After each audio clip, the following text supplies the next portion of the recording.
Shalom, selamat pagi Bapak Ibu Saudara yang dikasihi Tuhan. Pagi ini kita akan merenungkan firman Tuhan dari Injil Lukas pasal 2. Nanti kita secara khusus melihat ayat yang 13. Ya, Lukas pasal 2 ayat 13. Sebelum kita pelajari bagian ini, kita akan belajar berdoa bersama-sama. Tuhan, minta anugerah-Mu jamah setiap kami, supaya kebenaran firman ini menguatkan kami. Bapa, dalam nama Yesus kami berdoa. Amin.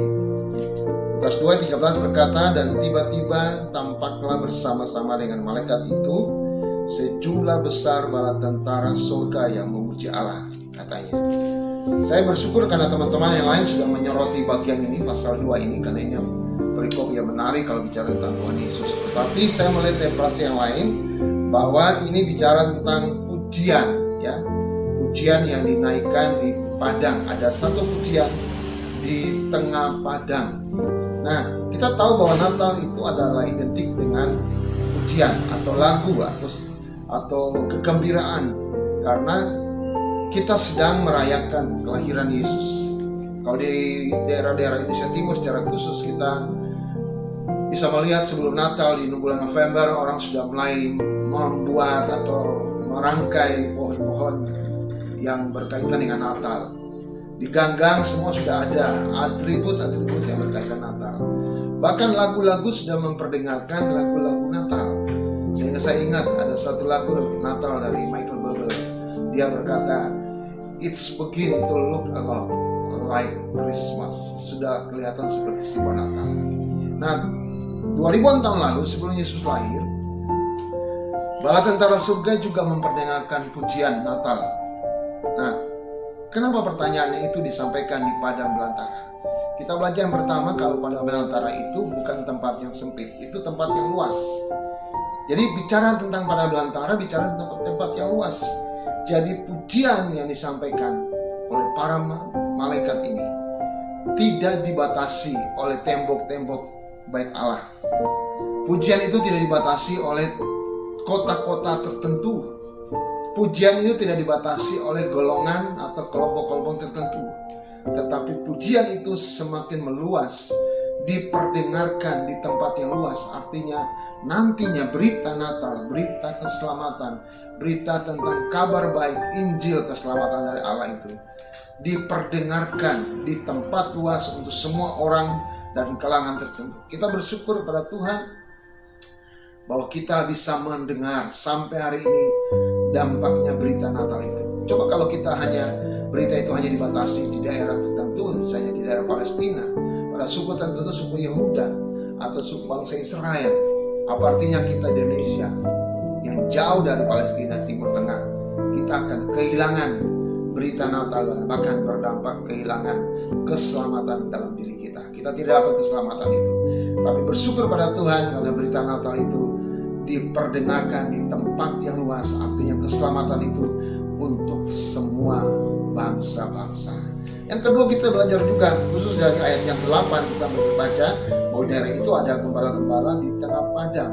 Jadi padang satu selain tempatnya luas, tapi padang juga tempat yang sangat berbahaya.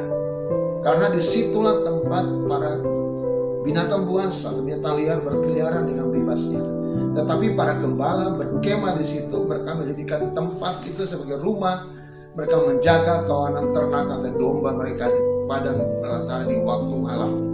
Jadi kita belajar kadang-kadang, saudara, Tuhan izinkan segala sesuatu, persoalan, Tuhan izinkan berbagai tantangan ada di sekitar kita. Bahkan kalau kita menyadari bahwa manusia setiap hari berada di medan peperangan mereka, medan pertempuran iman mereka.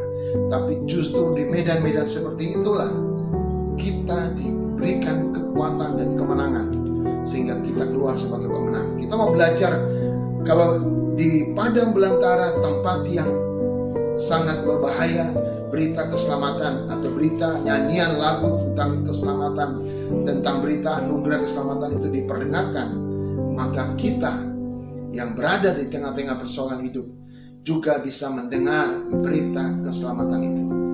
Kita bisa lihat banyak orang yang sukses, berhasil karena mereka sudah melewati berbagai tantangan. Jadi anak-anak Tuhan yang berada dalam situasi apapun, tantangan apapun, bisa menerima anugerah keselamatan dari Tuhan. Lalu yang ketiga di ayat 8 juga sama-sama kita belajar bahwa keselamatan, berita, lagu, pujian itu diperdengarkan selain di padang, tempat yang luas, tempat yang juga berbahaya, tapi di padang itu ada para gembala. Siapakah mereka? Kita semua tahu bahwa gembala orang-orang yang hina, orang-orang yang terpinggir, orang-orang marginal. Bahkan dalam kitab Talmud, Talmud itu sebenarnya itu adalah ajaran atau hasil diskusi para rabi Yahudi dengan teman-teman mereka, dan diskusi mereka berkaitan dengan ajaran, berkaitan dengan hukum Taurat, berkaitan dengan etika, berkaitan dengan kebiasaan, tradisi, budaya, dan sejarah. Dan menurut hasil diskusi mereka Talmud tadi, bahwa para gembala tidak diizinkan untuk menjadi saksi di sebuah pengadilan. Bahkan Yahudi Ortodoks kuno pada waktu itu mengatakan, oh para gembala kamu nggak boleh masuk di kemah sembahyang atau bait suci. Para gembala kamu tidak boleh masuk, ini bukan arealmu. Itulah sebabnya kenapa mereka nggak pernah hinggap atau mereka tidak pernah datang di tempat bait Allah itu. Tempat mereka ada di pinggiran, di padang.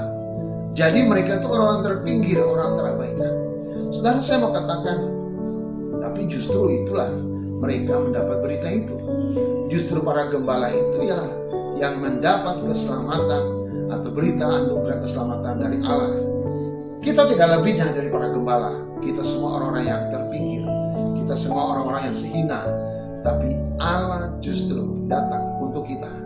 Berita keselamatan itu kita terima, dan anugerah keselamatan itu kita peroleh.